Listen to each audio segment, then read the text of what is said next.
Sim, no Ocidente, as tradições religiosas orientais se manifestam de diversas formas. Por exemplo, o hinduísmo e o budismo têm ganhado grande visibilidade, especialmente através de práticas como yoga, meditação e filosofia budista. O taoísmo, embora menos difundido, também aparece em contextos esotéricos ou até mesmo no interesse por uma vida mais em harmonia com a natureza. Além disso, há adaptações e sincretismos, como o budismo tibetano, que se combina com o interesse ocidental por espiritualidade. Essas tradições acabam dialogando com correntes ocidentais, criando um espaço híbrido e bastante rico. O budismo começou a chegar ao Ocidente de forma mais significativa no século XIX, com as primeiras traduções de textos sânscritos e o interesse de orientalistas europeus. No entanto, foi no começo do século XX que ele se popularizou de maneira mais ampla, especialmente com imigrantes da Ásia, mas também com a literatura de figuras como D.T. Suzuki, que introduziu o Zen budismo no ambiente acadêmico ocidental. Desde então, o budismo passou a ser parte das paisagens culturais, filosóficas e até terapêuticas ocidentais. Certamente, o budismo chegou ao Ocidente por vários caminhos e os Estados Unidos foram um dos principais focos de disseminação, especialmente na Califórnia, onde houve uma grande receptividade a práticas como o Zen e o budismo da Terra Pura. Além disso, no Brasil e em outros países, os imigrantes japoneses foram essenciais. A partir do começo do século XX, eles se estabeleceram em regiões como São Paulo, onde templos budistas foram fundados, e a prática se expandiu. Ao lado disso, o budismo tibetano, no final do século XX, ganhou força via figuras como o Dalai Lama e centros de meditação em universidades e comunidades nos Estados Unidos e Europa. Ou seja, o processo foi bastante diversificado, com marcos nos imigrantes japoneses, nas universidades e na contracultura dos anos 60 e 70. Sim, houve uma disseminação significativa para outros países da América Latina. O Brasil é o principal exemplo, mas países como Peru, Argentina, Paraguai e México também receberam imigrantes japoneses no começo do século XX, levando o budismo com eles. Na África, a presença japonesa foi mais limitada, mas há alguns núcleos de imigrantes no Quênia, Tanzânia e África do Sul, onde o budismo também foi introduzido. Embora a expansão tenha sido mais forte nas Américas, esses deslocamentos globais também contribuíram para o florescimento de comunidades budistas em outros continentes. Com certeza, o budismo acadêmico teve um papel crucial na introdução e legitimação do budismo no Ocidente. A partir do século XIX, e sobretudo no XX, orientalistas e estudiosos como Ananda Coomaraswamy, D.T. Suzuki ou Edward Conze traduziram textos, analisaram doutrinas e apresentaram o budismo como sistema filosófico e espiritual sofisticado. Isso gerou uma base intelectual, que depois influenciou a psicologia, a filosofia e até mesmo a prática terapêutica, como o mindfulness. Ou seja, o budismo, desvinculado do imigrante, foi de fato incorporado como objeto de estudo rigoroso e com isso ganhou uma relevância intelectual grande no Ocidente. Não diretamente os pais fundadores clássicos da psicologia, como Freud ou Jung, que estavam mais no campo do positivismo ou do romantismo, mas ao longo do tempo, especialmente no século XX, Jung, por exemplo, mostrou grande interesse pelo simbolismo budista e hindu. Além disso, figuras como Carl Rogers e outros psicólogos humanistas também se abriram a técnicas de mindfulness e meditação, que derivam dessa tradição. Portanto, embora não seja uma influência direta dos primeiros psicólogos, o budismo acabou permeando a psicologia moderna, especialmente na vertente da psicologia transpessoal e das abordagens de terapia contemplativa. Mindfulness é uma prática de atenção plena, ou seja, é uma técnica que busca trazer o foco consciente para o momento presente, sem julgamento. Ela tem raízes em práticas budistas, especialmente no Vipassana e no Zen, mas foi secularizada e adaptada na psicologia ocidental por pessoas como Jon Kabat-Zinn. Ela é muito usada hoje em terapias, como a terapia cognitivo-comportamental, ajudando no manejo do estresse, ansiedade e promovendo uma maior regulação emocional, sem necessariamente depender de uma filiação religiosa. Sim, com certeza. Ao lado do orientalismo acadêmico, houve uma vertente mais mística e esotérica. Por exemplo, o francês René Guénon, que embora fosse crítico do orientalismo racional, buscou na tradição hindu e no simbolismo esotérico uma base para o que ele chamava de tradição primordial. Já o filósofo e teósofo britânico Ananda Coomaraswamy, apesar de ter um viés mais artístico, também abraçou uma dimensão sagrada e metafísica do Oriente. Então, enquanto o orientalismo acadêmico buscava categorizar e compreender o budismo de forma mais sistemática, essa vertente mística buscava uma experiência espiritual direta, muitas vezes com um tom de revelação ou verdade universal. Isso aconteceu porque nos anos 50 e 60, a juventude ocidental, especialmente nos Estados Unidos e na Europa, buscava alternativas ao materialismo, ao consumismo e ao conformismo da cultura de massa. O budismo, com sua ênfase na meditação, na busca interior e na liberdade de pensamento, oferecia um contraponto poderoso. Figuras como beatniks, hippies e outros movimentos abraçaram práticas como o Zen e o Mindfulness, associando-as a um estilo de vida mais autêntico e anti-autoritário. Assim, o budismo se tornou um símbolo de rebeldia, introspecção e busca de sentido, dialogando com essa ânsia de transformação cultural. No Brasil, o número de budistas é estimado entre 200 mil e 250 mil pessoas, o que representa cerca de 0,1% da população. Esses números foram levantados com base em dados do IBGE, com algumas estimativas variando entre 200 e 250 mil desde o censo de 2000, ou seja, é uma comunidade pequena, mas presente, refletindo tanto o aspecto minoritário quanto as dificuldades de estimativas precisas. O hinduísmo começou a chegar ao Ocidente de forma mais significativa a partir do século XIX. Um marco importante foi o interesse de orientalistas europeus, que começaram a traduzir textos sagrados, como os Vedas e o Bhagavad Gita, no final do século XIX. Depois, no começo do século XX, figuras como Swami Vivekananda levaram o hinduísmo para os Estados Unidos, especialmente a partir de 1893, no Parlamento das Religiões do Mundo em Chicago. A partir daí, o hinduísmo foi se difundindo, não só em contextos religiosos, mas também na filosofia, na psicologia e na prática de yoga, consolidando um espaço no Ocidente. A relação da Inglaterra com a Índia foi de fato bastante longa, especialmente durante o período colonial. No entanto, o hinduísmo em si não foi absorvido como uma prática popular na Inglaterra. Houve o interesse intelectual e acadêmico, principalmente nos círculos orientalistas que estudavam os textos védicos, as tradições e a filosofia indiana. Mas a prática religiosa hindu permaneceu muito mais restrita a pequenas comunidades de imigrantes que foram chegando no século XX. Assim, apesar da longa relação colonial, o hinduísmo não se tornou uma religião mainstream na Inglaterra. Você está no caminho certo. O comércio de ópio foi sim uma parte central da relação entre a Inglaterra e a Índia, especialmente no século XIX. A Companhia das Índias Orientais monopolizou o cultivo e o comércio do ópio na Índia, exportando-o para a China, o que acabou gerando as guerras do ópio. Esse comércio, portanto, foi um pilar econômico do colonialismo britânico. Apesar disso, o ópio não estava ligado diretamente à prática religiosa hindu, mas sim a uma dinâmica comercial e geopolítica. Ou seja, o contato com a Índia trouxe o ópio como mercadoria, mas o hinduísmo, por sua vez, permaneceu mais como um objeto de estudo e uma prática mais circunscrita. O ópio na Inglaterra teve, na verdade, uma dupla faceta. No início, ele era visto como um remédio, um produto exótico, usado na medicina vitoriana para tratar dores, insônia, tosse, entre outros sintomas. Só que com o tempo, o uso recreativo também se popularizou, especialmente nas classes urbanas, gerando sérios problemas de dependência. Portanto, embora tenha começado como um exótico produto medicinal, o ópio se tornou uma questão social e uma fonte de grande controvérsia na sociedade britânica. Exatamente. A partir do final do século XIX e início do século XX, houve uma crescente preocupação com os efeitos do vício. A sociedade britânica, no contexto da Revolução Industrial, viu o impacto do ópio em famílias e comunidades. Isso culminou em políticas públicas de controle, regulamentação e, eventualmente, na criminalização do comércio de ópio. As leis como o Dangerous Drugs Act de 1920 passaram a proibir o uso e a venda indiscriminada, marcando uma mudança importante na percepção social sobre o ópio na Inglaterra. Sim, houve.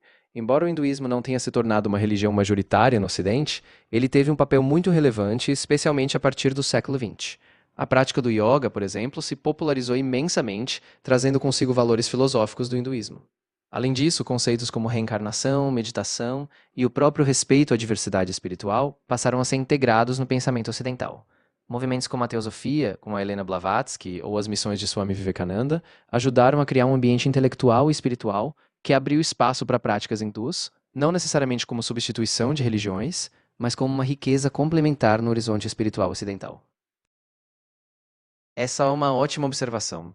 Na verdade, o espiritismo, especialmente o kardecismo, absorveu algumas ideias de reencarnação que têm uma ressonância com o pensamento hindu. No entanto, a noção de reencarnação no espiritismo se desenvolve de forma independente, a partir das obras de Allan Kardec, no século XIX, mas com uma abertura a influências esotéricas e a certas ideias orientais. Além disso, outras vertentes cristãs, como o catolicismo esotérico ou algumas correntes protestantes mais abertas, também passaram a incorporar ou reinterpretar conceitos como a vida após a morte, a purificação e uma dimensão moral da reencarnação, ainda que com leituras bem distintas. Ou seja, houve um contato, mas a formulação dessas ideias no espiritismo foi, de certa forma, original e adaptada ao seu contexto. Sim, isso existe com frequência. Muitas escolas teológicas ocidentais incluem no currículo estudos comparados de religiões, onde o budismo, o hinduísmo e outras tradições do Oriente são analisadas ao lado do cristianismo, judaísmo, islamismo, etc. Por exemplo, cursos de teologia comparada, estudos de religiões mundiais ou programas de espiritualidade integrativa costumam propor uma análise crítica e histórica dessas tradições. Esse enfoque permite que os estudantes compreendam não só as doutrinas, mas as interações históricas e culturais entre Oriente e Ocidente. Exatamente. O islamismo, na sua maioria, mantém uma visão bastante rígida quanto à unicidade de Deus, e historicamente houve uma certa rejeição a filosofias ou práticas que pudessem relativizar essa unicidade, como alguns elementos do hinduísmo ou do budismo. No entanto, houve momentos de diálogo filosófico. Por exemplo, na Idade Média, houve o desenvolvimento da filosofia islâmica, que dialogou com o neoplatonismo e outros saberes, mas sempre sob uma ótica monoteísta. Assim, o embate teológico se dá porque, no islamismo, a revelação é vista como uma via final e completa, o que faz com que outras tradições orientais sejam vistas com mais desconfiança, especialmente quando elas colocam outras verdades ou outros deuses no centro. Com certeza, e essa é uma distinção importante. O hinduísmo, na prática, é incrivelmente diverso, com uma devoção vibrante aos deuses, rituais, festivais e uma vida religiosa que permeia o cotidiano. Mas por trás disso, há uma base teórica muito sofisticada, como os Upanishads, a filosofia do Vedanta, o Sankhya, o Yoga Sutra de Patanjali, que oferecem uma estrutura conceitual. Ou seja, a riqueza prática, com suas cores e devoções, é sustentada por uma reflexão metafísica, ética e filosófica bastante densa, que dá ao hinduísmo essa profundidade tanto prática quanto teórica. Com certeza, e isso é bem visível, especialmente a partir do século XX, tanto no hinduísmo, com ordens como os sannyasis ou os swamis, quanto no budismo, como os Zen ou da tradição Theravada, há uma forte tradição monástica. E muitos ocidentais, atraídos pela busca espiritual, pela disciplina e pelo autoconhecimento, optam por deixar suas vidas comuns para se tornarem monges ou monjas. Esse caminho é visto como uma forma de renúncia ao mundano, mas com um compromisso total com a prática, a meditação e a transmissão da tradição. Sim, exatamente. Esse contraste é um dos fatores que torna o budismo e o hinduísmo especialmente atraentes. No meio de uma cultura centrada no consumo, na produção e no imediatismo, essas tradições propõem uma pausa, uma interiorização, um foco no ser, na simplicidade e na busca por uma vida com mais propósito. Então, para muitos ocidentais, essas práticas oferecem um refúgio, uma alternativa ao ritmo frenético do capitalismo, permitindo uma experiência de significado que vai além do acúmulo material. O taoísmo chegou ao Ocidente em etapas. No final do século XIX, a primeira tradução do Tao Te Ching para o inglês despertou interesse filosófico, mas ainda discreto. Nas décadas de 1920 a 1970, imigrantes chineses e a academia impulsionaram a difusão, com práticas como Tai Chi e Qigong. A partir dos anos 1970, autores como Alan Watts popularizaram o taoísmo no Ocidente, principalmente como filosofia e prática corporal, sem se tornar uma religião massiva, mas sim um movimento espiritual individualizado. Exatamente. O taoísmo, apesar de ter uma riqueza própria, foi percebido como mais exótico, especialmente no início. Ao contrário do budismo, que já se encaixou em práticas como o Zen e se popularizou na psicologia, ou do hinduísmo, que trouxe o yoga e uma prática devocional forte, o taoísmo demorou mais a ser compreendido. Ele foi visto como uma filosofia mais abstrata, ligada à natureza, ao equilíbrio, mas sem uma institucionalização religiosa tão forte, o que fez com que ele demorasse um pouco mais a entrar no radar ocidental. Com certeza, o fascínio pelas artes marciais, especialmente no final do século XX, teve um papel crucial. Práticas como o Kung Fu, o Karatê, o Tai Chi e o Jiu-Jitsu japonês não eram só esportes, mas carregavam filosofias associadas, como o equilíbrio, a disciplina e o autoconhecimento. Através do cinema, da literatura e depois dos clubes de prática, essas artes levaram ao Ocidente não só o interesse físico, mas uma curiosidade mais ampla sobre a cultura, a espiritualidade e as tradições orientais. Ou seja, o apelo das artes faz total sentido. De fato, o relacionamento político entre China e Ocidente, especialmente no período colonial e depois com a Guerra Fria, criou barreiras. A China foi muitas vezes vista como um império exótico mais distante, e o regime comunista, no século XX, também gerou uma barreira ideológica. Por outro lado, o budismo japonês e o hinduísmo indiano foram mais palatáveis no Ocidente, muitas vezes filtrados por professores, movimentos esotéricos e até pelo cinema. Então, sim, o antagonismo histórico e político acabou dificultando a entrada do taoísmo e de outras filosofias chinesas que só começaram a se popularizar mais tardiamente, já num contexto mais global e complexo. Exatamente. Filmes como O Tigre e o Dragão ou O Herói, do Zhang Mu, tiveram um impacto enorme. Eles não só trouxeram o wuxia, que é um gênero de artes marciais chinês, mas também evocaram uma estética e uma filosofia que remetiam ao taoísmo, à harmonia com a natureza e ao equilíbrio. Ao entrarem no circuito mainstream, eles despertaram um interesse maior por essa dimensão filosófica chinesa, que foi além do consumo superficial das artes marciais e trouxe um olhar mais contemplativo, mais reflexivo sobre a cultura e a espiritualidade chinesas. Atualmente, o budismo tibetano na China enfrenta um controle severo do governo. As instituições monásticas estão sob supervisão direta do Partido Comunista, com restrições no recrutamento de monges, controle sobre a nomeação de líderes e até a proibição de novos monges em alguns mosteiros. Além disso, o governo chinês agora controla a sucessão dos lamas, incluindo a decisão sobre a reencarnação do Dalai Lama, o que reduziu a autonomia tradicional do budismo tibetano. Sim, existe uma diferença fundamental. Enquanto as religiões abraâmicas são monoteístas, centradas na ideia de um Deus único e com uma narrativa linear de criação, queda e salvação, as religiões orientais tendem a ser mais pluralistas e cíclicas. O hinduísmo e o budismo, por exemplo, falam de múltiplos deuses ou uma realidade sem um criador central, com ciclos de renascimentos. O taoísmo, por sua vez, foca na harmonia com o Tao, um princípio impessoal. Já o confucionismo, mais ético e social, não foca em deuses, mas na moralidade, nos rituais e na ordem. E a religião shintoísta do Japão também cultiva deuses da natureza, ancestrais, sem uma cosmologia universal central. Ou seja, o eixo principal da diferença é que as religiões orientais tendem a ser mais imersas em ciclos, na experiência pessoal e na ética, enquanto as abraâmicas são mais centradas em uma relação pessoal com Deus e uma narrativa histórica única.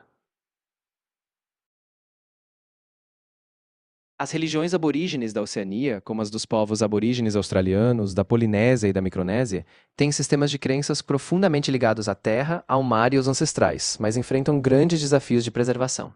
A colonização, a imposição de religiões missionárias e as mudanças climáticas prejudicaram a transmissão oral e a prática ritual. No entanto, há iniciativas de salvaguarda, como leis de proteção na Austrália e projetos culturais na Polinésia, que buscam revitalizar essas tradições. Encontrei 3 livros recentes e relevantes sobre as religiões aborígenes da Oceania. O primeiro, de 2022, é de James L. Cox e se chama A Phenomenology of Indigenous Religions, explorando as religiões indígenas com foco na Austrália e Nova Zelândia. O segundo, de 2021, de Helena Onudottir e Adam Possamay, chama-se Religious Change and Indigenous Peoples e analisa as transformações religiosas entre os povos da Austrália e Nova Zelândia. Por fim, há uma série de 2021, organizada por vários autores, chamada Vitality of Indigenous Religions, que foca nas mudanças recentes em religiosidade e espiritualidade na região. Encontrei 3 livros recentes que tratam das bases filosóficas e religiosas do hinduísmo, budismo e taoísmo.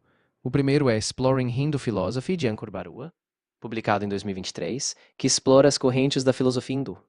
O segundo é o Routledge Handbook of Theravada Buddhism, uma coletânea recente sobre a tradição Theravada, e o terceiro é uma coletânea de textos clássicos budistas chamada 366 Readings from Buddhism. Esses livros oferecem uma base filosófica aprofundada para entender essas tradições.